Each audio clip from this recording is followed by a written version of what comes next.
ત્યાર પછી અત્યારે આપણામાંથી ગેલા દલાલે એક હુમલો કર્યો કે અનંતભાઈ અને શૈલેષભાઈની જોડી અમને સાંભળતી નથી. અરે ભાઈ, તમને તક અમે આપેલી હતી, તમે તક ચૂકી ગયા. તમે કોરોનામાં કોંગ્રેસને છોડીને બરોડામાં ભાગી ગયા અને અમે અત્યારે કોળી સમાજના આગેવાન શૈલેષભાઈને નેતાગીરી સોંપી છે. તમારામાં થાય તે તાકાત તોડી લેજો. અમે તમારાથી ડરવાના ઝૂકવાના નથી.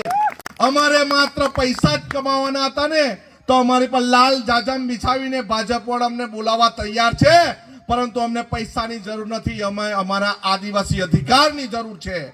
અમને અમારા સમાજની પડેલી છે, અમને અમારા જળ જંગલ જમીનની પડેલી છે, અમને અમારા બહેનોના હકની પડેલી છે, અમને અમારા વિદ્યાર્થીઓની પડેલી છે, અમને ખેત મજૂરોની પડેલી છે, જે પશુપાલકના દૂધના ભાવની અમને પડેલી છે. અમને તમારા પૈસાની કોઈ જરૂર નથી.